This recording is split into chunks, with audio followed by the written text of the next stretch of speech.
Hi, and welcome to the People Who Read People podcast. I'm Zach Elwood. You can read summaries of past episodes at readingpokertells.video/blog, and you can contact me there too. In this interview, I talked to political scientist Dr. Dave Karpf. This interview was recorded on August 19, 2020.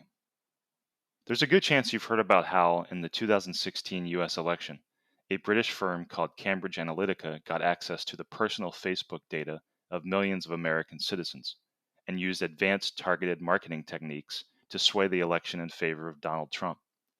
Many people's perceptions on this topic come from a documentary on Netflix called The Great Hack, which painted a picture of Cambridge Analytica essentially hacking the minds of Americans using advanced digital wizardry, with the result being Donald Trump as president.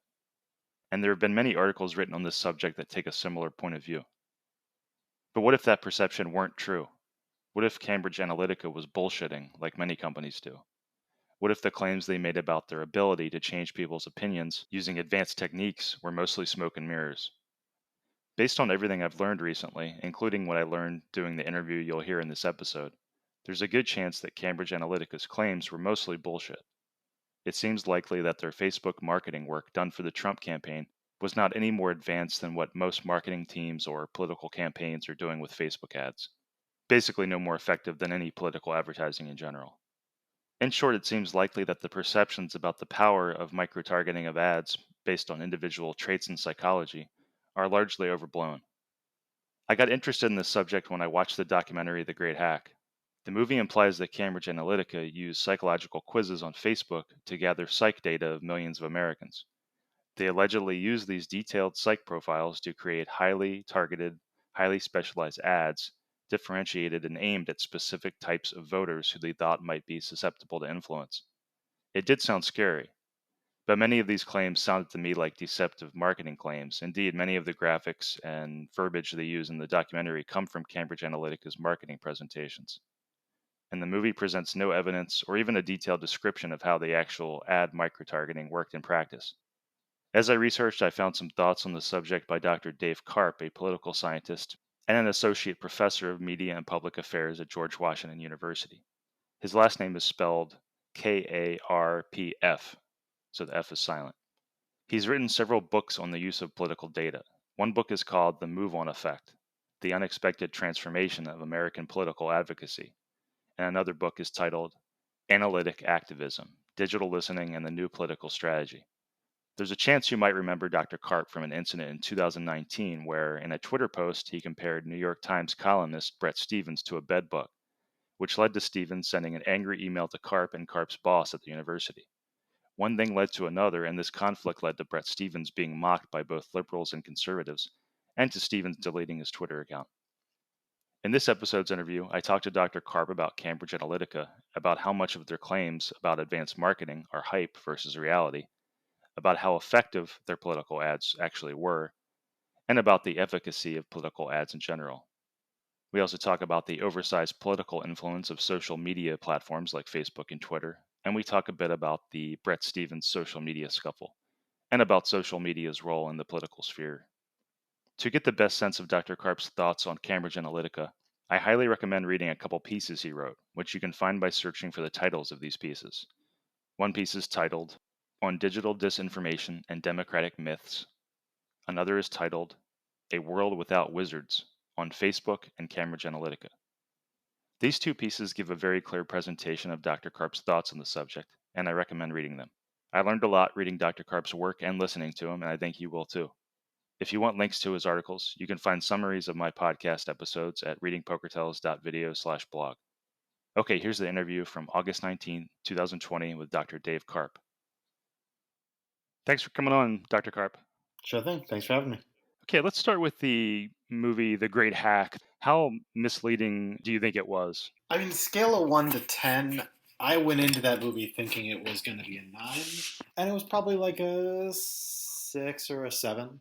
It could have been worse, but they trafficked in a lot of the tropes and mistakes that I have over the years come to associate both with Cambridge Analytica and with the broader conversation about political microtargeting that's been going back well before 2016. People have been worrying about microtargeting since even the 1990s, really. It's been said before, and I've mentioned it in the introduction, but people bring up that other people have used micro-targeting, and it seemed the case that, because it was the Trump campaign, that's why there was so much concern about the micro-targeting this time. Is that accurate to say? It's accurate. The thing that I would add on to it, it's not just that Republicans were doing it this time, so people were concerned, so much as Trump's victory was such a surprise to everyone. I mean, both to Mm. Democrats, but to everyone. People didn't expect in October that he was going to win. James Comey didn't expect he was going to win. The media didn't expect he was going to win. Other Republicans didn't expect he was going to win in like mid October. And when you have something that is that high stakes and that jarring, people then want to find some simple answer to some simple explanation. And the explanation that the reason he got elected is because some secretive organization with all of your data hacked your minds or hacked other people's minds. Like, not yours, you, of course, were unaffected, but the mass public out there, they all got their minds hacked, and that's how we got this surprising result. That's a nice, simple explanation. So I think it's not just that this time the Republicans were using it; they were doing micro-targeting during the Bush years as well. But it was specifically that this was such a surprise that people needed an answer, and Cambridge Analytica became a nice stand-in for that. It's comforting in a way to have that as an explanation. Yeah. Yeah, yeah. Mhm. When I was watching The Great Hack, it stood out to me. I got kind of suspicious as I was watching it because it didn't really offer much of in the way of countering viewpoints to the claims that of this extreme persuasion and control. And that to me, when I watch a documentary and it's not offering me those other points of view, being skeptical of the first point of view, I get a little skeptical, and that's why I started looking into it, and that's how I found the things that you had written.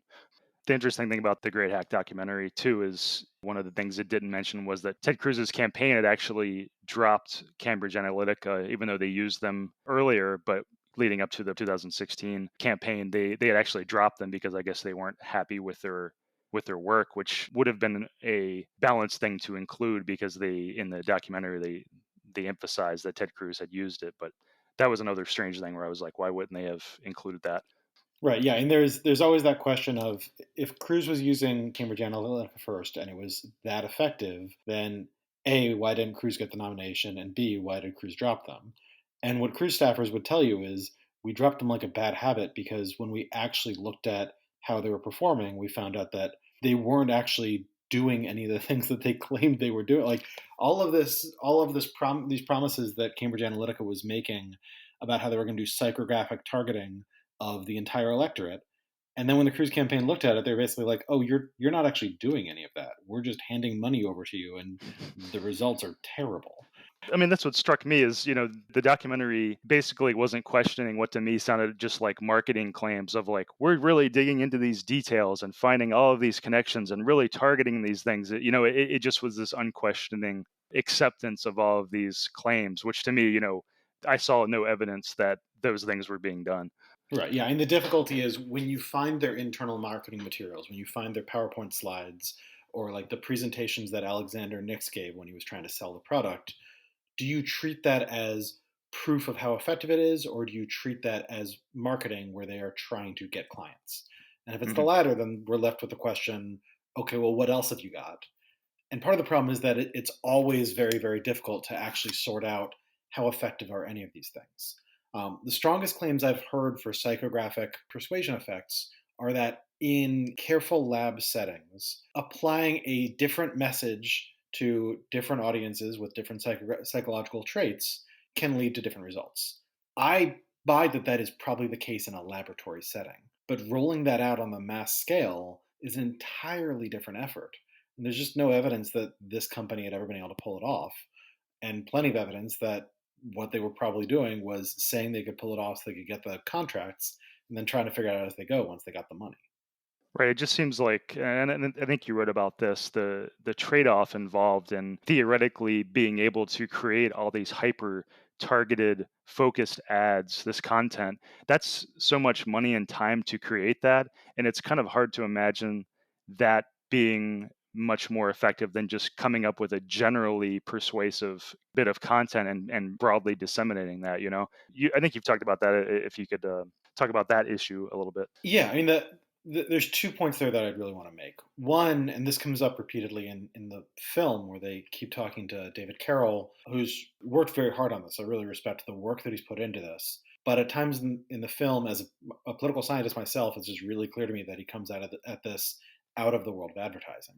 Because he kind of keeps on pointing out, look, advertising works. I know it works because I study this stuff. And a point that I think we need to keep in mind here is advertising in the context of elections is the toughest type of sell for advertising.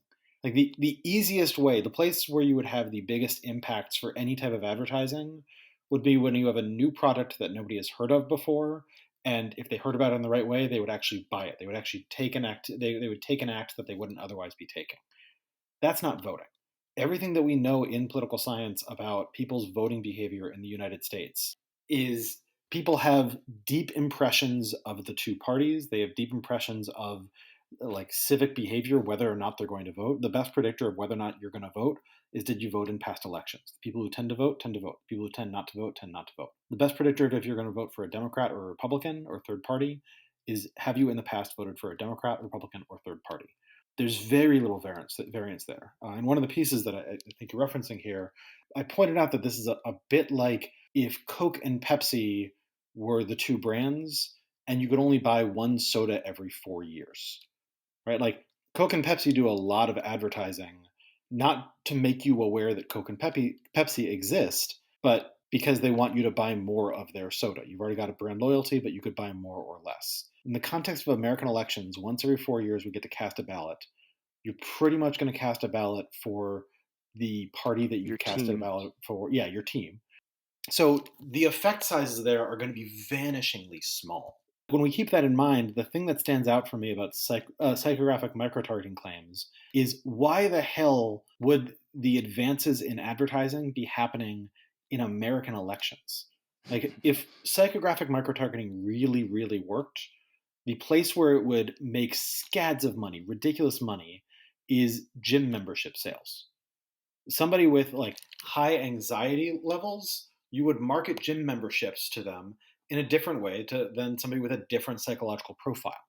And Hmm. if we had these files on everybody based on their Facebook likes, then gyms ought to be trafficking that and giving psychographically micro-targeted messages to get you to sign up for a gym membership you're not going to use. The fact that they're not doing that is a big red flag. 'Cause the thing about gym membership sales is they can actually measure week by week, okay, we tried these psychographically micro-targeted ads last week. Let's take a look. Did we get more signups? You've got actually an actual outcome variable that you can use to run experiments. In the context of elections, the other problem is since we can only vote on the first Tuesday in November, all that advertising is kind of a wall. Like we can come up with some like fuzzy measures to like have a guess at is this making a difference. But I mean, largely that's like a massive polling operation, and then you drop your ads in one area and not in another, and see like did the numbers for people's intention to vote move a little bit. Intention to vote isn't actually voting though. And so the problem in American elections, the reason why it's like such an awful place to actually innovate new advertising techniques is you're going to spend months and months, millions upon millions of dollars trying out something new with no way of finding out whether or not it actually changed your outcome variable until the first Tuesday of November. And then you got to wait a couple years for another election to try it again. That's not where you should have innovations of any sort.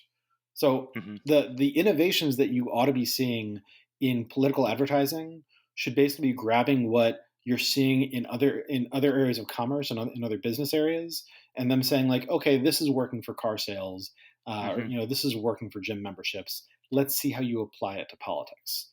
So sort of skating behind these places that have an outcome variable that you can actually learn and refine. Since you don't have that in elections, that's just not the place that you're going to see major innovations. But what you do see is since the stakes are so high and we spend billions of dollars on American elections, that creates a huge incentive for vendors, for the ad makers to make outrageous claims that they can be the Right. one who actually like get those contracts and can buy a new car. No, it's great. It's a great point. I mean, the fact that you don't see that from in other markets proves It's a your point huge red pretty well. flag. Yeah, it was eye-opening to me. You mentioned some respected studies showing that political ads basically have like zero impact. That seems relatively lesser known. Yeah, and this is one of those things that within the field of political science is bedrock so well understood, but it's unknown for everybody else. What we have found continuously from in political science for like 20 or 30 years now is that political advertisements have a very small impact that only lasts a few days. After that, it all washes out. That seems weird. It's a hard thing for people to wrap their heads around. It is August while the two of us are recording this. Democratic National Convention is going on right now. RNC will be next week. We still have months and months before the election actually happens, which means we are going to sit through hundreds of millions of dollars of political advertising. And it's a head scratcher, this notion of at the end of the day, that's actually not going to move that many votes. Again, the main reason it's not going to move that many votes is because people already have pretty well defined preferences about the parties, and particularly at the presidential level, they know an awful lot about the two candidates. And that's not to say that like polls never move very much, but what we've found continuously is that the motion in the polls tends to be like people who were probably going to vote for Trump, but were mostly like kind of uncomfortable with the recent thing, end up coming home to him. Like the advertisements help to remind them why they like to vote for Republicans. They vote for the Republican. Same on the Democratic side. So people end up kind of settling back into what they were likely to do anyway. But yeah, and like the like huge ad buys move the needle a little bit for a few days, and then that effect just kind of vanishes. For listeners, if you're trying to wrap your head around this, the thing I would ask you to think about is open up your calendar right now and pick a date 3 weeks ago and try to recall what the hell was in the news cycle 3 weeks ago.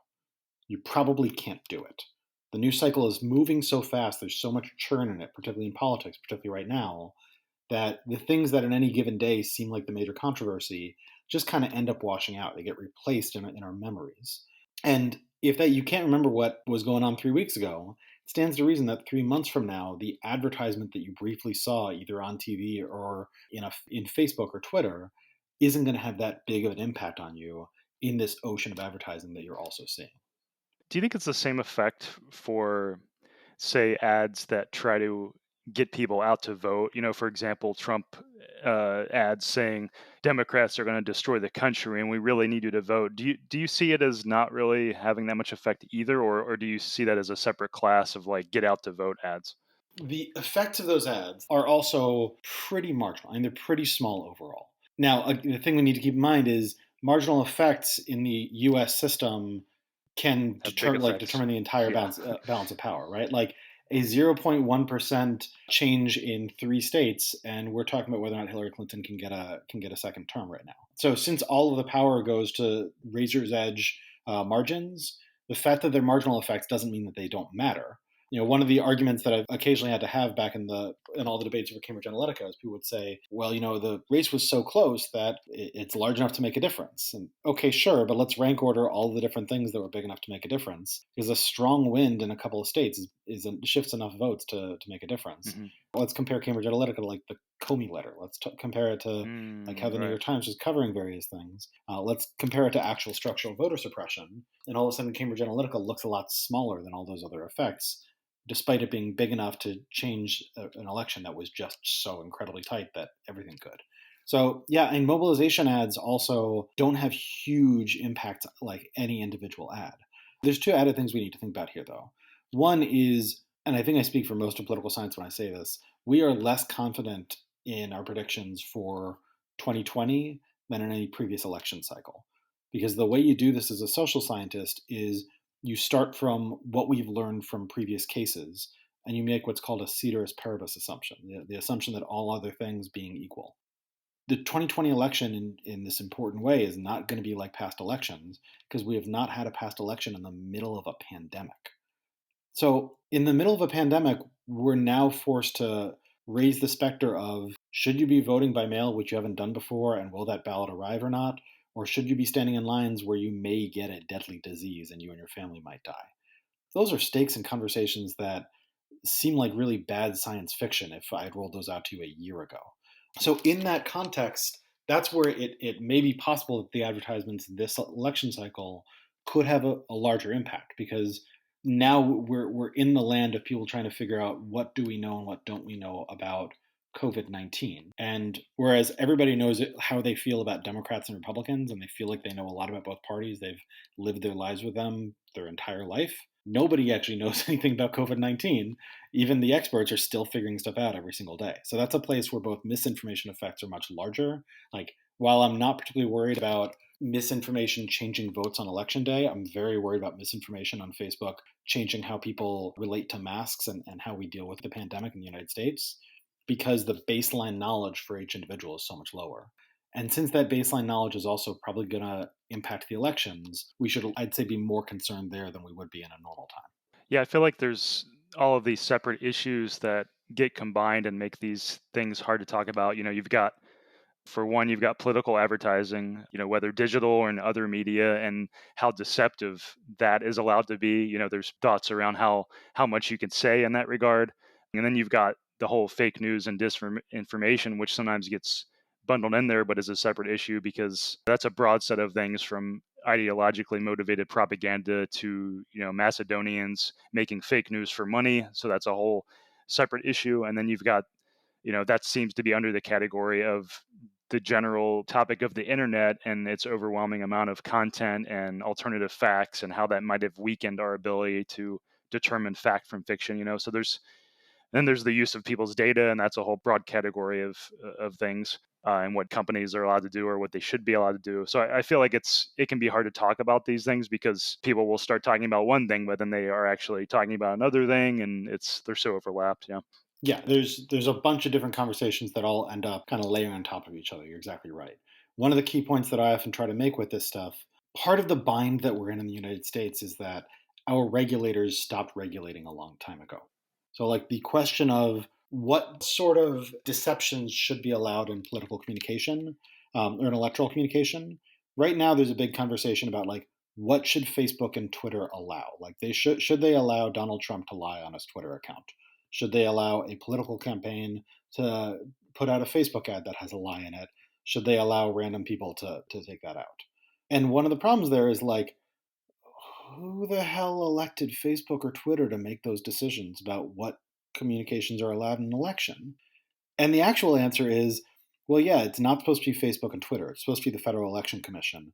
The Federal Election Commission hasn't had a quorum for months, dating back to before the COVID-19 crisis, back in, like, still relatively normal times. We now don't have enough commissioners on the FEC to have a quorum, which means the regulators cannot regulate. So, like, Facebook and Twitter are downstream of this regulatory mess where, since we no longer have the capacity to govern, the platforms are just left being like, I guess we have to make up some rule, and everyone is just going to yell at us for it. I find it very hard to defend Facebook these days because they just make it so hard. But that is the one defense I'd still offer of Facebook, is, like, when people point out, like, hey, Facebook, how dare you? This isn't your Right. role.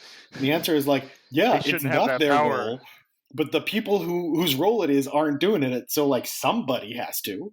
That's a great point. Rebuilding regulatory capacity is something that's going to take an awful lot of time. But once we've rebuilt it, then we ought to have a government that asks questions about, like, how much data on individual citizens should each of these companies be able to hold? For how long should they be able to hold them?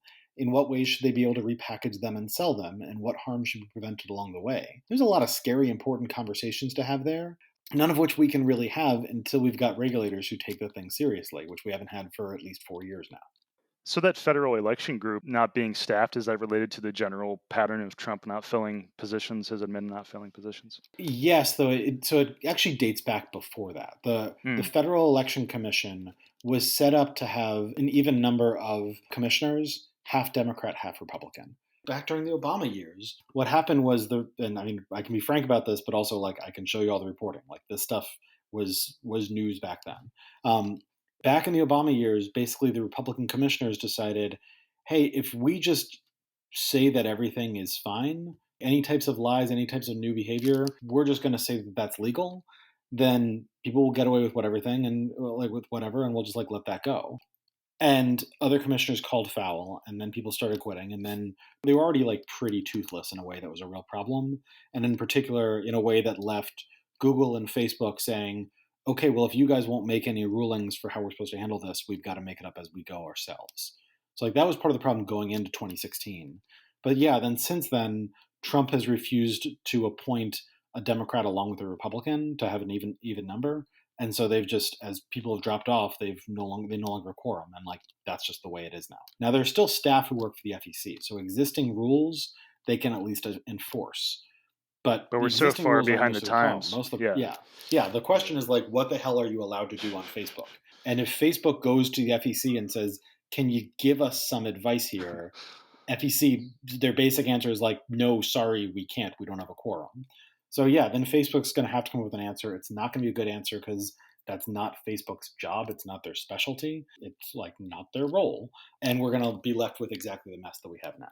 It seems like when you watch these Senate hearings, watching the legislators and how they know so little about modern social media and computer stuff in general, it makes you worried because it seems like nobody's in charge and knows about the issues. Yeah, and I always have some questions about that because, well, like when we see Mark Zuckerberg hauled before Congress, that's a performance on both ends. And often the senator who is giving that softball question where they just look like a clueless, out of touch 80-year-old, what's going on there is that the senator has decided, I'm going to give you a softball question to take the heat off because I Mm, don't want to ask you the harder questions right now. interesting. It's going to take a lot of time and work to rebuild our regulatory capacity, but Congress isn't full of complete fools all the time. I can relate to that because I've interviewed people for various projects, and sometimes you just want to set them at ease because it can be a good strategy to set people at ease. Yeah. To get back to the micro targeting topics, do you know how much actual ad differentiation was done by CA, Cambridge Analytica, or other political firms? Do you know how much has actually been done versus what has been claimed to have done? So I don't know, and systematically no one does know or can know really. The people who have that data are the people who work at the individual firms. They have an incentive not to share that data publicly. Hmm. They have also have an incentive to overhype what they're doing in order to invite in more business. And people like that guy Chris Wiley, who became one of the the main Cambridge Analytica whistleblower. While I'm glad he came forward to blow the whistle, he's also still marketing that same product. So when he comes out and vouches for how effective it is and how scared everyone needs to be, he's also trying to drum up interest in his business Hmm. doing exactly that work. So I think the same grain of salt that we should take to their marketing materials, we probably need to take to him.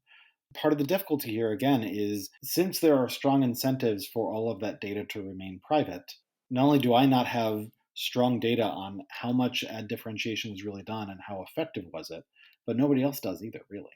All the systematic studies, though, have found time and time again that we're talking about, at least within the realm of electoral communications, because again, American elections are a massive sea of money focused at a single behavior that you do once every few years, and that you're already pretty well ingrained in what you're going to do. The effect sizes of any given ad are going to be really small and they're going to be pretty short term. What do you see as the main downsides to people having the wrong view about these topics? So there's two downsides. And here I think it's important to make a distinction between like the mass public, your listeners, and political elites. Though I don't know, maybe some members of Congress listen to your podcast. If they do, they're in group two.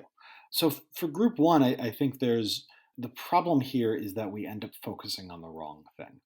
It becomes so easy to focus on the simple explanation that the reason why these elections are going the wrong way is because some company hacked your brains. And if that happened, the solution is, well, Democrats need to go invent their own company and hack people's brains just as well or even better, and then we'll all be better. Or at least we, the mass public, should watch a documentary and feel more informed about how data is all around us and we should be worried. And the difficulty there is like, sure, we should all be more aware of how our data is getting trafficked online. That's a nice thing. But the effect sizes there are so small and there are bigger things to be worried about. If you want to talk about how data gets used in elections, we should probably be focusing on the very real ways that political elites are using data on who votes where and how to change the rules for like how many polling places will be open in a African American majority district in Georgia. That happened in the last election. You have fewer polling places with that have shoddier machines and areas with a lot of Democrats. All of the work that's been done over the years, state by state, every time you have a Republican Secretary of State, to say like, oh well, if you have a gun permit, we're going to say that that counts as identification for registering to vote. But if you have a student ID, then that doesn't count as it. you're going to need to get this special application that's you can only get if you drive 2 hours and it's only open 1 hour every week. They are systematically doing that kind of stuff to make it easier for some segments of the populace to vote and other segments of the populace not to vote. That's an active outrage. And I don't think anyone who's worried about Cambridge Analytica would say, oh, yeah, that's not an outrage too. But that's a fundamentally depressing outrage where you learn about it and you're like, well, that's terrible and we should all be mad. But there's no aha, that Call to explains everything. action. Or, yeah, there's no easy call to action there. It's just depressing as hell. And Right. so we end up not focusing enough on the structural voter suppression that's really going on by political elites, and instead getting entertained and getting ourselves thinking about how oh well, it's if you just had better media consumption habits, if you were just more careful about what you trusted on Facebook, then you're doing your part and the world would be better. So in that sense, I think there's an opportunity cost. We're focusing on the Cambridge Analyticas of the world lead us to not focus enough on things like structural voter suppression, which is Hmm. much more powerful. The second answer, though, for political elites is I think there's a very real negative impact on political elites because we've never actually had a mass public, an American public, that lived up to our ideals of what the public ought to be.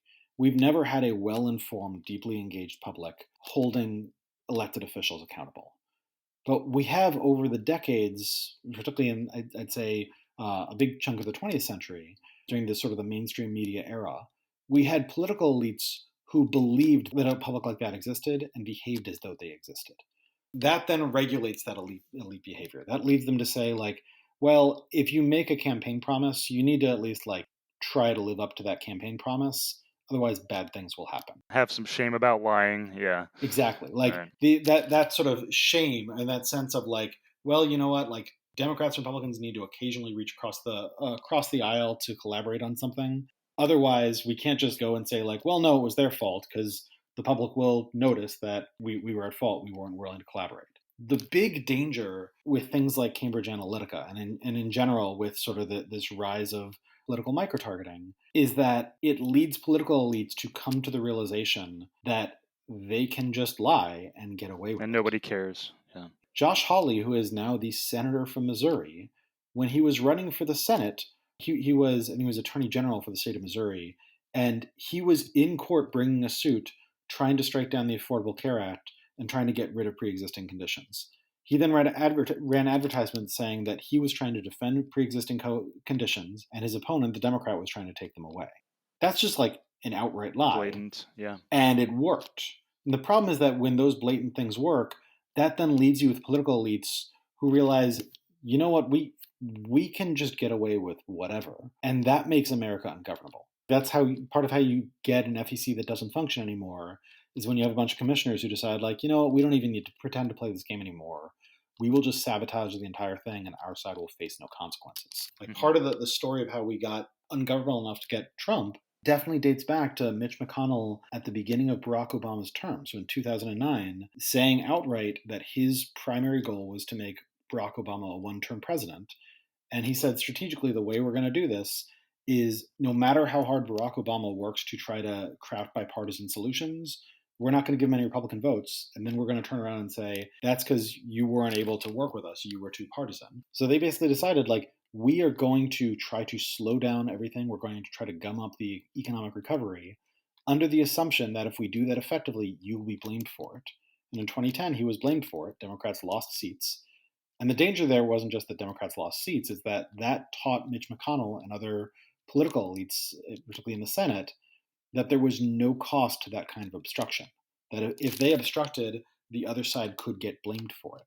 That's how you become ungovernable. So the challenge here is that the more we focus on the micro-targeting and this narrative of a secretive company Wizards. like Cambridge Analytica can, yeah, exactly, like wizards.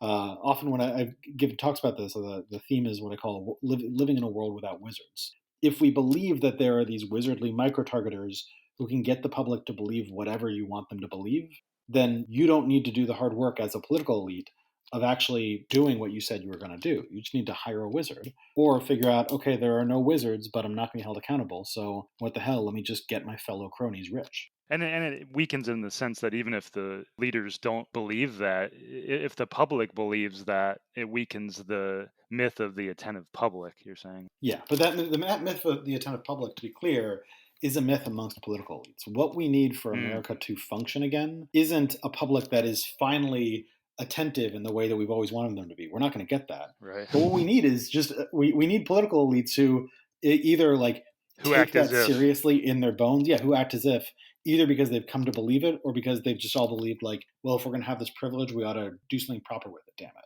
And if we don't have those political elites, then like we're not going to have a functioning country.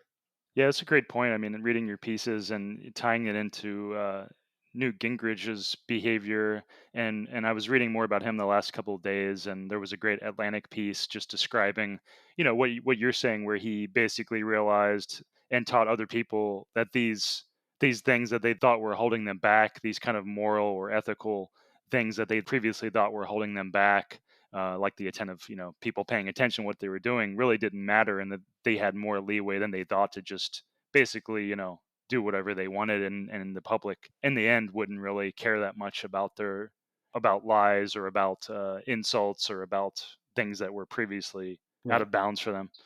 And there's been a cycle there because, of course, as Newt Gingrich is figuring that out in the mid 1990s, that we're leaving the mainstream media system that we had, in which we had a small number of channels and therefore a small number of gatekeepers, to we add on the internet, but we also add on partisan news, cable news. So then you get more gatekeepers, but also these partisan audiences. So like now we have Republican senators who correctly, like Matt Gaetz is a Republican member of the House who has correctly calculated that his path to fame is just acting like somebody who's going to show up on Hannity a lot. Like, so long as he's acting out in that manner, he's going to get attention on Fox News, and that's going to make him Hmm. a rising star of the Republican Party. And the real problem is like that calculus works out. Another great example is Ted Cruz back in I think it was 2013 when Ted Cruz shut down the government because yeah no it must have been 2011 because it was as the Affordable Care Act was coming online. He shut down the government in order to try to get the House to deny funding, even though he was a senator. And he like read green eggs and ham on the House floor. It was like, or the Senate floor, was like this whole big thing. And the government was shut down for weeks on end with no real plan there. And it was like he didn't really have a plan for like how is that going to work? How are we going to get Barack Obama to give up on his signature legislation here? So eventually they just gave it all up. If you looked at public opinion polls, everyone was saying this is dumb. Like reopen the government already. But his calculus was like, this will make him more popular and more famous in hard conservative and Fox News circles. This will make him a bunch of like add fame and add attention and add funding to his coffers. And there will be no actual cost for it because by the time the next election rolls around, people won't be voting on that. They'll be voting on the latest scandal or on their like deep preferences. It's almost like the extensive cable news and fast news cycle combined with the internet. It's made everything just about getting attention, or at least that's a path that people have now, is just getting attention, just from the sheer amount of coverage that's available and very, across the board. Right, and getting attention from the audiences that care the most, right? Like when there was only a half hour of 6 o'clock news, there was still a dynamic of like, okay, you would like to get attention. Attention would be nice, please. But that was like a pretty slim pool to be sipping from. And the gatekeepers there expected you to behave in this sort of Hmm. lockstep bipartisan manner. Once you get a much wider media system, that then changes the incentive structure. And then you start realizing, like, wow, if I'm playing in such a manner that leads Donald Trump to retweet me and Sean Hannity to devote segments to me, that's going to matter in material ways in terms of like your ability to raise money for your next election. That is a thing that gets rewarded. Whereas, and this goes again, this primary goes back to 1998 within the Republican Party. But if you are a member of the Republican Party in office, if you're a member in office who is routinely partnering with Democrats on signature legislation, you will face a hard primary challenge from somebody who's well funded. That sets up a set of incentives that you run it for a few election cycles and you'll be left with people who try to say extreme things to get on Fox News and who never ever work with the other side on anything. How do you see the internet's role in weakening our collective agreement on what is fact versus fiction? It's an accelerant. I wouldn't say that the internet is the central actor in this drama, in particular because we've always had conspiracy theorists. We've always had people who like believed things that were wrong. the internet makes that more public and it leads it to travel in different ways, particularly the current internet, like the internet of 2020 in a way that the internet of like 1995 didn't. I was doing some historical research. This was a few years ago. I read the entire back catalog of Wired magazine chronologically and cover to cover, which was a fun thing to do. But one of the one of the stories that stood out for me in that was from January of 1997. It was this whole article about all the conspiracy theories about candidate Clinton, but it was conspiracy theories on like message boards, and it was Bill Clinton instead of Hillary Clinton. And it was just this like great side by side of like they were writing about that back in 1997, but talking about how it doesn't really matter because like look, Clinton won. And then in January 2017, we're writing about Macedonian fake news factories and how that cost Hillary Clinton the election. And so, some of it is like, okay, who won, who lost, but some of it is also we have a different internet in 2017 than we do in 1997 because we have Facebook and social media and sort of these new giants that didn't exist back in the dial-up era. But that's kind of a digression. I'd say broadly, the internet has made it easier for our perspectives to be made public and to travel. And that both leads us to be more aware of the people who disagree with us. Like it's now easier to find someone you disagree with and yell at them. So that can create a set of incentives. But again, I think we need to make a distinction between the mass public and political elites. Because I think particularly in politics, it's okay for people to not have thought and read really deeply on every political issue under the sun. Like it's okay if like you don't know an awful lot about like the details of public schools in your area. It's okay for me not to know an awful lot about like how do public health officials deal with crises. We need public health officials to be really good at dealing with crises, so I don't need to think about that. We need educators who are really good at dealing with education policy, so you don't need to think about that. At any point in history, if we like were able to like pause time and investigate how many wrong beliefs do people have, I'm not actually sure that we have more wrong beliefs today with the internet than we did in, say, 1957, but we can see more of them. And again, the real problem is that we are now actively mistrusting our experts, and our elites are no longer behaving as though we need expertise to get things done. And so now we've become the country with such a bad COVID crisis that you can't even travel to Europe anymore. And school's about to start in a few weeks, and like it's not going to work. That's what happens when we actually just take expertise out. And the internet's not causing all of that, but it's certainly not helping it either. Would you agree that, because it seems to me that the sheer overwhelming amount of content on the internet, which includes all sorts of weird and wrong stuff, makes it difficult for people to feel like they've found the truth or found something correct? And I know you're saying it's an accelerant, not the main factor, but it seems to me that it hurts the myth of the attentive public in a major way. For example, if I'm an elected leader and I know that it's so hard for people to find the truth and there's so many different points of view, then that's weakening the myth of the attentive public in a major way. Would you agree with that? I would agree that politicians having the ability to both see that their public, like their constituents don't really know what they're doing, that has a corrosive effect. For you and me, though, the thing that stands out for me is like it depends on where you go on the internet. Like it's really easy to find yourself on the internet. Like if you spend all your time in certain Reddit groups or like certain YouTube communities, it's really easy to become convinced that everyone on the internet completely agrees with your weird QAnon or white nationalist beliefs. Right, your Um, bubble. Yeah. yeah, like it's pretty easy to actually like find your people on the internet. If you and I were having this conversation in 2005, we'd be talking about how amazing it is that people could find their people on the internet. From like the late 90s into the early aughts, like the groups that were finding their people on the internet were like gay people. It used to be really hard. Like my best friend when I was in high school in the 90s was gay, and it was very hard. There was a lot of friction for him to find his people. Right. My students, I'm a college professor, like my gay students now are like, they don't have a sense of what the closet was back then, partially because of how social norms have changed, but also partially because it's now so much easier to find your people. Yeah, positive things for like psychological issues and stuff. You can find people talking about that, and Right. yeah, so And it's got like these positive and negative effects. Yeah. yeah, and we've seen this also with Black Lives Matter, that like the what used to be sort of like the mundane terror of white cops shooting young black men, that was like a mundane tragedy because of how often it happened, but like there was just quiet rage. There was no way to organize around it. And now we're seeing that building into something because those moments are becoming movements. So all of that is I think good. And then also we're seeing how that same phenomenon can lead QAnon supporters to decide actually all of the Democrats have secret pedophile rings where they also eat children. Mhm. And then a few of them will like show up with a gun at a pizza place demanding to go down to the basement, even though there is not a basement in that pizza place. That's the Comet Ping Pong Pizzagate story.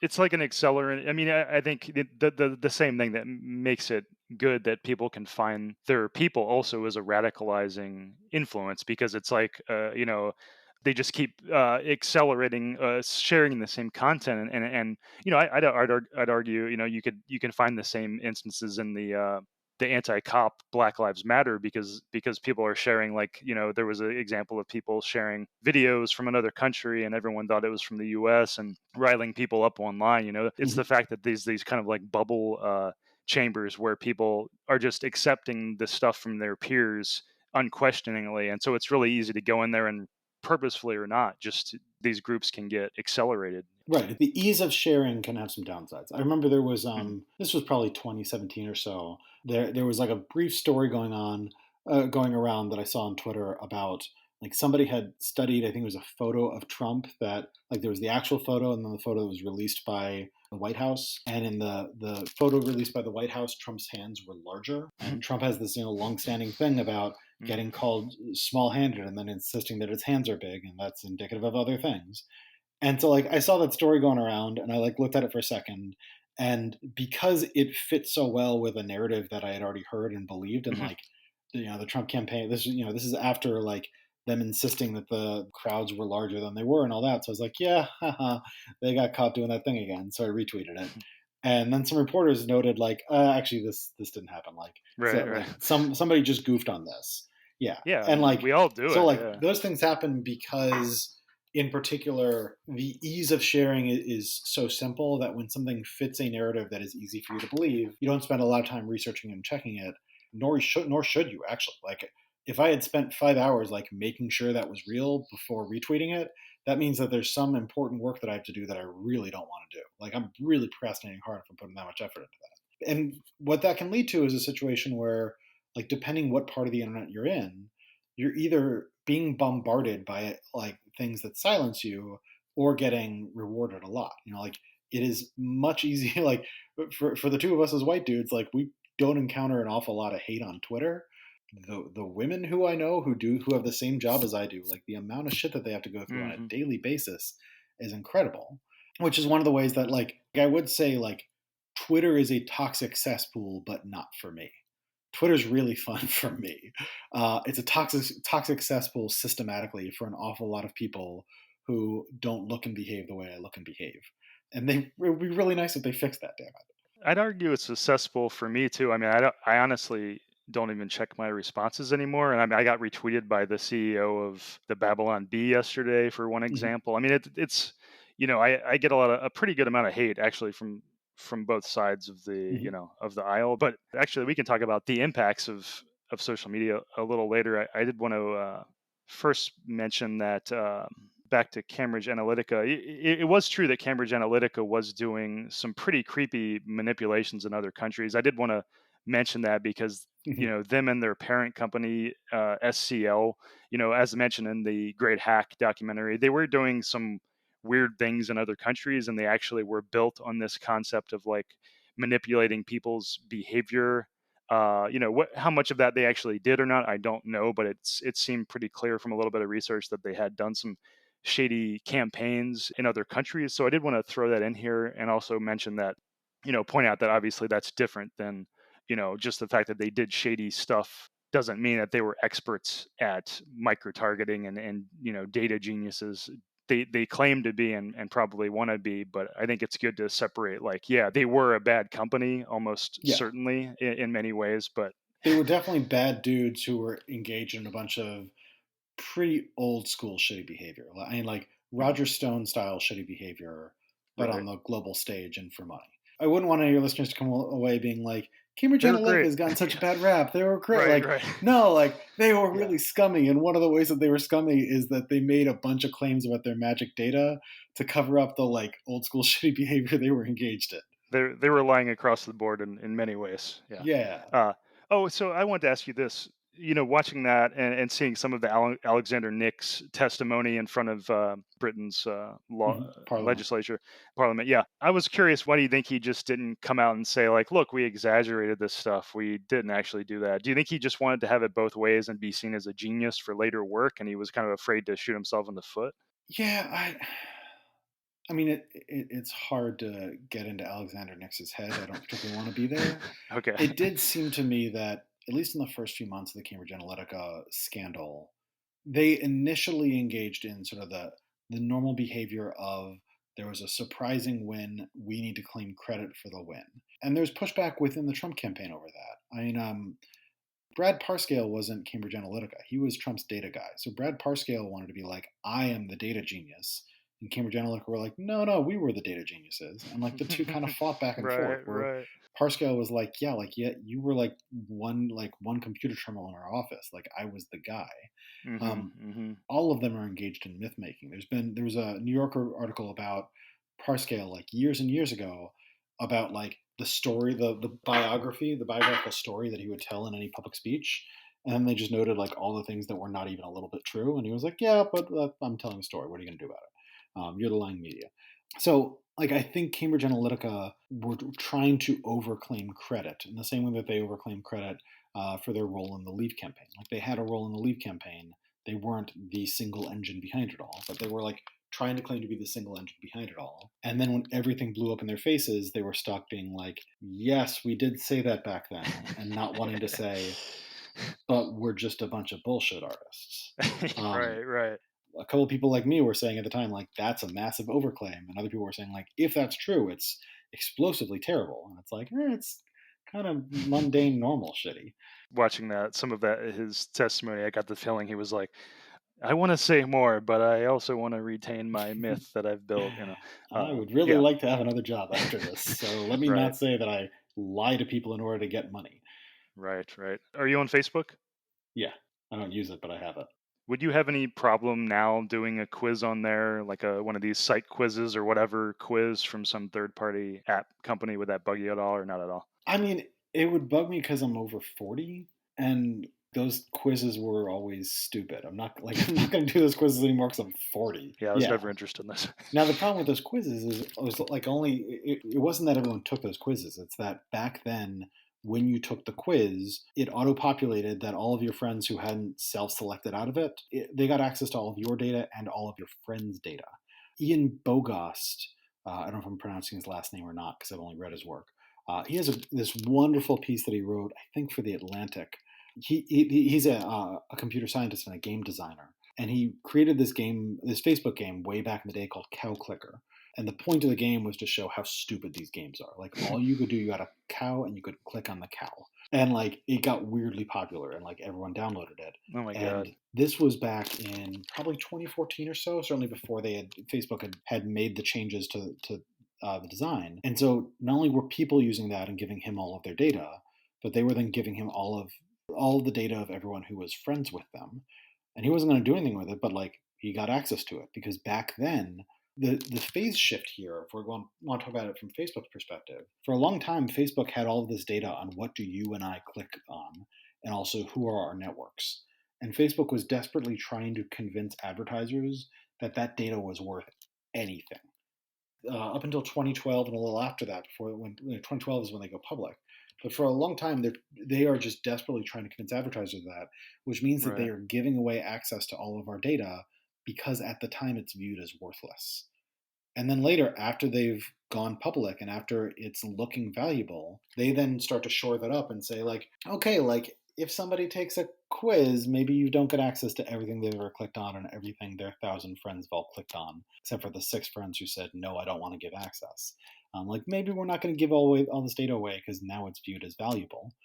But that horse had already left the barn. It's like one of the interactions between Facebook and Cambridge Analytica is how Facebook, when they were informed that Cambridge Analytica had all this data they weren't supposed to have, sent them a cease and desist letter. And Cambridge Analytica was like, yeah, we're getting rid of it. And they didn't. Like on one level, like that's proof of Facebook's negligence. But on another level, it's like Facebook doesn't have the Facebook cops that they can send to SCL and say like, hey, we need proof that you destroyed it. What you do is you have your lawyers send a sternly worded letter and you assume that like that company's then going to destroy the data, otherwise they'll get sued. And in this case, the scummy company didn't do it.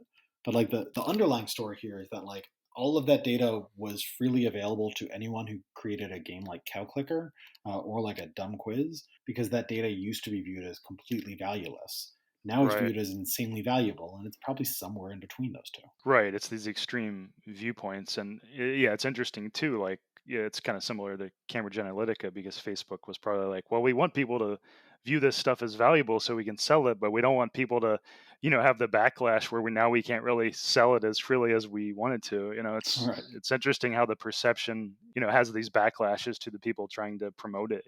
Yeah, and it's like first you want to create a market for this data, and then after you've created a market, you want to deal with the consequences of having really succeeded at creating a market. If you could make one change to Facebook to help the world or help our society in some beneficial way, if you were the leader of Facebook, would you have a idea of what that would be? Whether that might be like requiring more verification or something like that? I wouldn't do this as a leader of Facebook so I get fired so well or fired so fast. But look, I think we need data protection laws in the United States at least similar to what they have in the EU. But the other thing is they got to break up. They've got to break off things like Instagram from Facebook. Part of the real problem with regulating Facebook right now is that Facebook is a monopoly. It is too big to be run well and effectively and responsibly. People who quit Facebook, when you ask them, okay, where did you go? They went to Instagram, they went to WhatsApp. Those are both Facebook. So while it would be nice if we had a regulatory state that was good at regulating again, I'd like to wish that into being. But like, you either need regulators or you need markets. When you've just got monopolies that don't fear regulators, you don't have either of those things. So you should probably be breaking up Facebook, at least like the big components that ought to be competing with each other, so you can have some real market dynamics. And then we should have some basic regulations, at least duplicating what Europe is doing. That would be a start. Mhm.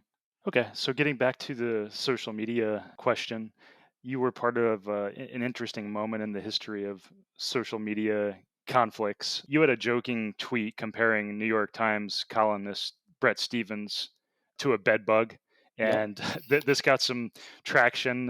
Could you explain in a few sentences how that went down? And Yeah, so for listeners who have no idea what you're talking about, they should just type in bedbug Twitter. It was almost a year ago now. It was end of August 2019.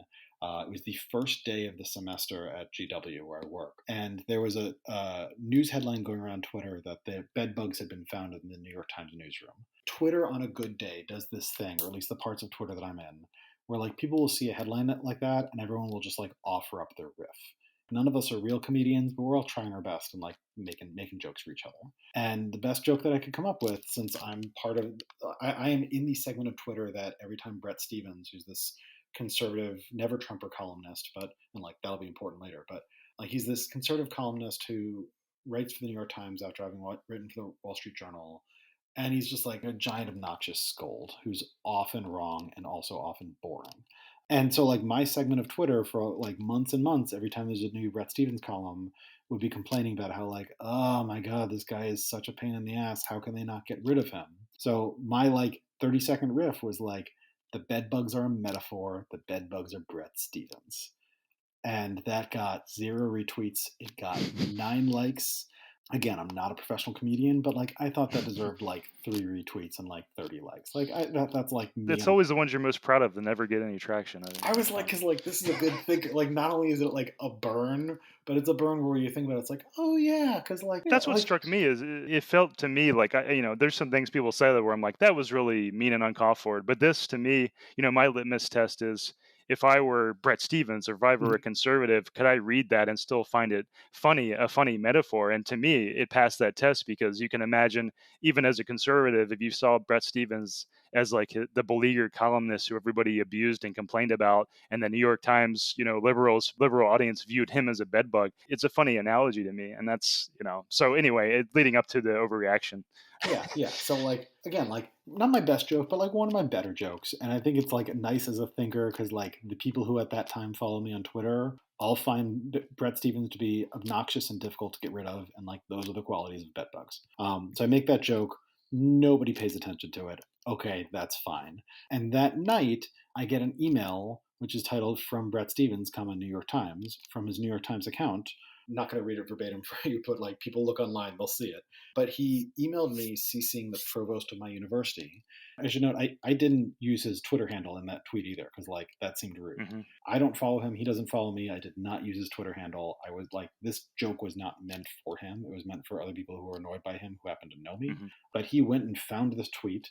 He claims it's because somebody sent it to him. I'm pretty sure it's because he spent a Monday night randomly like name searching himself on Twitter, which, I don't concur. do that. Yeah.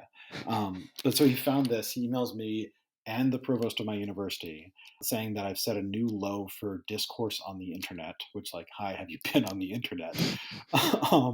And inviting me to come to his house, meet his wife and child, and then call him a bedbug to his face, because then at least I would show some, like, I forget the exact term he used, but it was like, Genuine courage and yes, intellectual integrity on your that's part. it. Yes, genuine courage and intellectual integrity, which is an overreaction.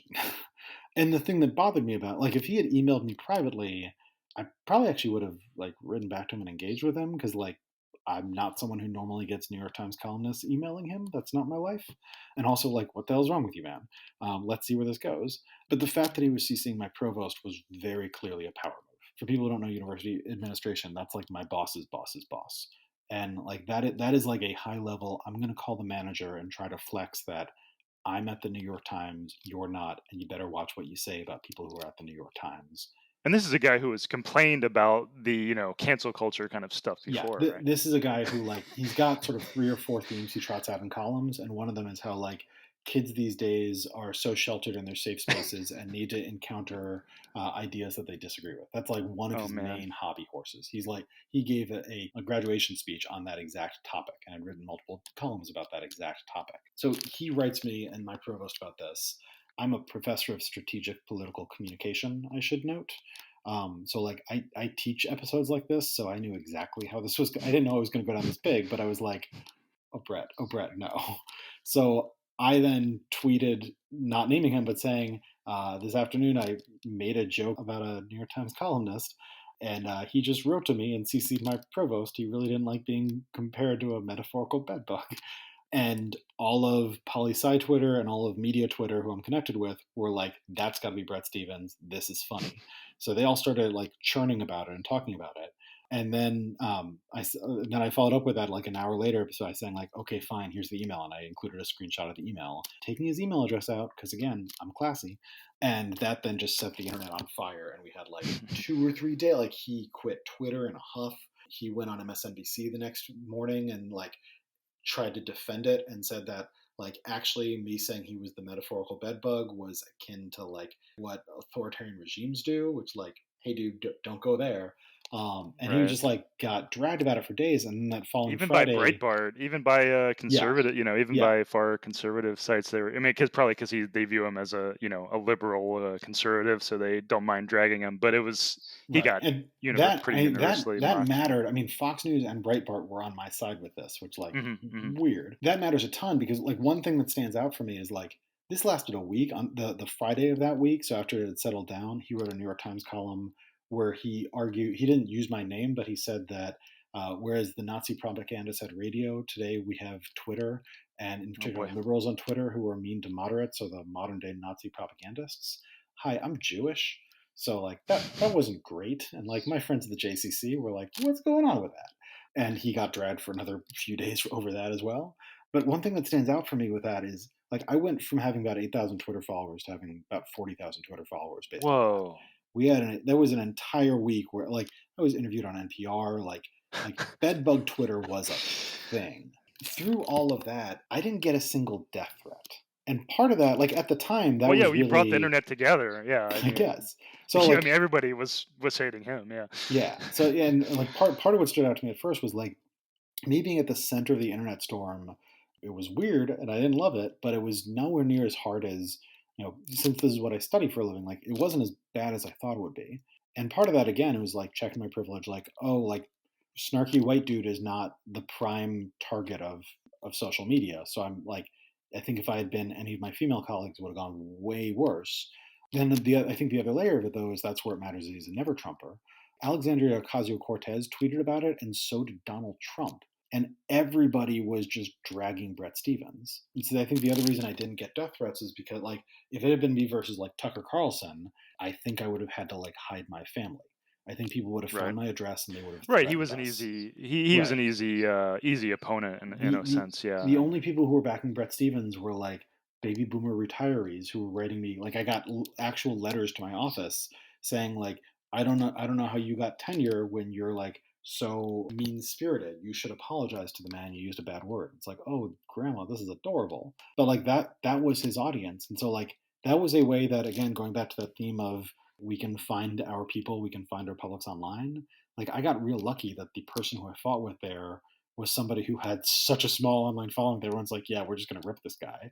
Like, I'm sure he has two friends on the internet who don't like me, but like that was about it. The other thing there is like those moments would have been, I think, so much harsher had I had a different identity and had an identity that internet publics like to troll and like to attack much more readily than they do mine. So here's what Brett Stevens said when he got off Twitter. This was his tweet. Time to do what I long ago promised to do. Twitter is a sewer. It brings out the worst in humanity. I sincerely apologize for any part I've played in making it worse and to anyone I've ever hurt. Thanks to all of my followers, but I'm deactivating this account. Yeah, I mean, it really read to me that he had been getting worked up about various, people insulting him, and he was looking for somebody to make a stand against, and he chose a really bad thing. And I think it's probably because he was itching for a fight, and kind of read to me like he knew he was kind of ashamed for choosing the wrong thing, and that's why he deactivated his Twitter and felt he had to keep doubling down. Would you agree with that read, basically? Or I would only partially agree with it. And the two things that, so one thing is like he is a long history of sending those sort of call the manager emails. mm, This came out recently with the changes of the New York Times when James Bennett stepped down as head of the opinion section, and New York Times editors and staffers were talking about what it's like working there. One thing that came up is that apparently when somebody is hired at the New York Times, particularly a person of color, that they are given the Brett Stevens talk that like at some point Brett Stevens is probably going to email your manager because he's unhappy with you. Like this is a thing that he does. But then the other thing stands out is like, again, as somebody who teaches strategic political communication, the advice is after you've gotten off Twitter, like this happened on a Monday, like the thing that is going to work for you is if you just keep your head down and write your next column about something else, anything else, people will move on and not remember you as the bedbug guy because people have right. short memories and like they don't care. Like it feels like you're at the center of the world and it's going to last forever, but like just let the story pass you by. And instead, he devoted his Friday column to calling me a Nazi, and now Right. he will always be known as the bedbug guy. Like that also I think shines in there where it's like the doubling down really means like, man, you are not capable of actually realizing that you made a mistake here. Right, and I think it's a fundamental mistake strategically in the sense that if you have someone who's really well known and has a lot of attention, to give someone else the opportunity to basically get that attention. He basically gave you all of those followers by making a big deal out of it, which is just a fundamental misunderstanding of how these things play out. Yeah, this is the punching down versus punching up concept. But also, and I know you're a card player, we're not here to talk about cards, but he basically spent a week being on tilt. Hmm. It's like he lost in a spot against me where he didn't expect that he would. Then he just And then he doubled just down. Yeah, decided every single time I see Dave in a hand, I'm gonna I'm keep going to raising. try. I'm just going to throw all my money at Yeah, him. yeah, yeah, And yeah. like I could just sit there being like, I'm gonna wait for spots in which I'm very comfortable and strong, and then accept your money. Thank you. Right.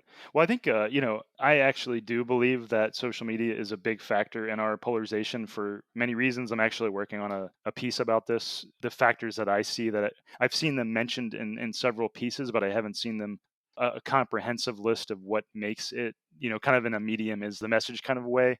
But one aspect I see is that people can be made more extreme in their viewpoints by how the crowd reacts to them, right? Like, so Brett Stevens or, pretty much anyone. I think we all have these inclinations, emotional inclinations when someone attacks us on social media. There's that first instinct to double down and keep going and say like I wasn't wrong. And there's also this emotional hurt that you feel like you feel this visceral reaction and you want to do something about it. And these things can lead a lot of people to to feeling like the other side is bad. And I felt this before. I've been attacked a good amount because I've written some things that got featured pretty prominently. And, you have that feeling of these people are crazy, but then, you have to take a step back and try to be mature about it and say, like, oh, no, these are just a few people being very rude and being very unreasonable. They don't represent a large percentage of the population, but I think it's very easy to overreact in those ways. And I think that's one of the factors in social media, being an accelerant. Do you have any thoughts on that? And have you felt that or seen that as a factor in polarization? Yeah. So yeah, I think that's definitely there. The dimension I would add in is like we talk a lot in my field about the concept of the marketplace of ideas. Because again, I'm in political communication, I'm a media politics scholar. Like we talk about that a lot. We've never really had a marketplace of ideas, but one thing that I think particularly stands out in cases like this is we need to think about how market incentives skew how we behave online, right? And so what I mean by there is I think you're focused you're focused at a level that is, I think, correct and real and needs to be examined, which is sort of how does an individual psychologically react and deal with either praise online or punishment online, and how will that then shape what we do in the future? Will we then retreat from behaviors that otherwise we would engage in, or will we do more of a bad thing, or more of a good thing? And then the layer that I would add on there is when you elevate beyond you and me and your listeners, like people who are just going about their lives online and sometimes facing a rebuke they didn't expect, or like cheers that they didn't expect. Like if you're looking at like YouTube stars or podcasting stars, there the incentives, it's not just that the incentives are magnified because it's a larger audience, but those incentives also become monetary, and that then skews even further. That's where policy decisions by a company like Facebook can really affect the course of like a phenomenon like QAnon. Actually, just today, the day we're recording, Facebook has finally shut down like over 1,000 QAnon sites. Thank God. But like if they had done that a year ago, I don't know if you heard the news that there's a Republican in, I think it's the state of Georgia, who she just won the Republican primary. She's a QAnon believer, Right, and and was Trump wished her basically a well, Democrat. and So like she's going to be in Congress, and like she's a full on QAnon conspiracy theorist. Like that will be a member of Congress. But like part of how we get the QAnon phenomenon isn't just people being able to find misinformation online and then believing it. It's also this strong incentive where like if you're really good at selling the QAnon story, then mm, you are making bank. Like Alex Jones turning into the InfoWars guy who insists that Sandy Hook was a false flag operation, and then sending his listeners for years and years to harass the families of the victims. They can't visit their children's graves. Like the way that you get there isn't just a psychological story, it's also a story of financial. economic incentives. Yeah. Part of the story of Facebook and the social media year, like Facebook, Google, Twitter, and social media, like part of it is how it's changed an individual's ability to be heard, like speak and listen and be heard online. But the other part of it is how it has completely changed skewed the finances of news and information, where now all of the money flows through Facebook and Google, and they both get their cut, but then also it flows to the actors who are best at playing the Facebook and the Google game. Those actors then end up often being really bad actors. So like that's I think a whole other level of it, where if we're thinking not just about like the psychological stuff, and like I don't want to ward you away from that because I think that's also really important to explore and really rich. But there's also the layer of like the way this stuff gets absurd and bad isn't just because a YouTube star has realized like, hey, I get rewarded for this. Why don't I do more of it? But it's also they then realize like, oh, my ability to keep on making seven figures a year Hmm. is tied to me being able to like continue to own these particular searches. What do I need to do next? And that leads them to be more and more extreme and more awful.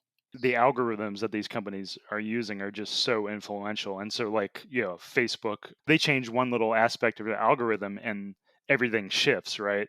And getting back to your point, it's like these companies should not be responsible for these world changing influence, like, where are the rules that they should follow, and they're not getting that input. And so they're just changing something one day that's might make QAnon kind of stuff more likely or whatever it may be. It's a great point. Yeah. Yeah, and the problem there's this wonderful piece I always think back to by Joshua Micah Marshall at Talking Points Memo. It's called A Surf on Google's Farm. I end up thinking about that like once every few months. It's a piece about what it's like being a publisher on the internet where Google is the entire advertising stack. And there have been a couple times when Talking Points Memo, they would be covering news on like white nationalist violence, and Google's algorithm would accidentally then classify those as white nationalist stories, and so then they would just get like be unfindable on the internet, and they wouldn't be able to make money. The reason I mention that is it's not that the answer here is like, well, there shouldn't be algorithms, because actually no, like algorithms are valuable in a lot of ways as well. The problem is actually the scale. If it wasn't just Google, Facebook, Twitter, if everything wasn't relying on, well, really just the two companies, Google and Facebook, and Twitter's a rounding error in a lot of this stuff. The fact that it is just the two of them means that their market force is so awesome that you live by the algorithm, you die by the algorithm. And that is more power than anyone can safely handle. So the problem is the scale. The problem is that they are monopolies. And as monopolies, little changes in the algorithm just have much bigger consequences than they should ever have. I feel like so many of these problems seem kind of insolvable to me in the sense that Facebook and Twitter have such hard problems to solve, that in the sense that no matter what decisions they make to police content, that someone's going to complain about it, and then that leads to those groups being feeling persecuted and becoming, having a stronger sense of group identity, those kinds of problems. The problem seems so hard to try to reach something that most reasonable people would agree on. Do you see this as a solvable problem, or is it more like just something we're going to have to learn to deal with, whether that's becoming more mature as citizens, as people, like adjusting to the modern fact of these things, or do you see it as something we can address with better policy? I would say that it's solvable, but there's no simple solve. Like what we need to do is move back to a system of like a governance system where we take regulation seriously. And taking regulation seriously means crafting regulatory frameworks that like aren't perfect but solve the problems in front of you. And then when new problems emerge, you adjust them to solve those problems too. That's not rocket science. It's just like hard work and requires like serious commitment from people who take knowledge and expertise seriously, and commitment from elected officials who like aren't just going to like randomly politicize every single little thing because they think they can fundraise better off of it. Now, how do we get to a place where we take regulation seriously again? That's going to be a hard trip. And like, I'm a bit of a dystopian there because we don't have a lot of time before things like climate change produce spikes that make all of this that much harder. The fact that we are handling COVID so terribly, like as a dry run for bigger, harder things that will come in the next 10 to 20 years, that should scare us. That's pretty depressing. But it's not impossible. Like what it requires is recommitting to saying like, okay, hard problems have hard solutions. So we're going to work on them, and then when it's not good enough, we're going to make it better. That can work. Other countries are doing better both with regulating the internet and with handling COVID. So like the fact that the United States is doing so piss poor at all of this stuff doesn't mean it's impossible. It means that we should probably look at other countries and say like, okay, let's do what they're doing. Do you want to mention anything you're working on now before we go? Any ways to contact you? As I mentioned, I'm big on Twitter. Best way to find me is usually at Dave Karpf on Twitter. I mentioned that history of the Internet Project, reading all of Wired. That's the big thing I'm working on for the next few years. Actually, is trying to get a sense of what did the future look like with the Internet of the 1990s and the Internet of the early aughts and the Internet of like 2012. Because I think we keep on expecting technology to change politics and society in roughly the same way. It never quite works out that way. So I'm studying those patterns to try to kind of figure out why do we keep on getting the future wrong. If people are curious about that, if people want to riff on that, like I love geeking out on those questions, so I'd love to chat. Great. This has been Dr. Dave Karp, and thanks a lot for coming on, and thanks a lot for your work. It's great work you're doing. Thanks. Great talking with you. This has been the People Who Read People podcast. I'm Zach Elwood. If you liked this episode and found it educational, please consider sharing it on social media. I make no money on this podcast, so increasing the listener count is the main way I'm encouraged to do more interviews. And you can help me do that by sharing episode links and by leaving ratings or reviews for the podcast, if the platform you listen on allows that. If you play poker, you can read about my work examining poker behavior, aka Poker Tells, at readingpokertells.com. And you can find me on Twitter at a poker player. Thanks for listening. Hope you enjoyed.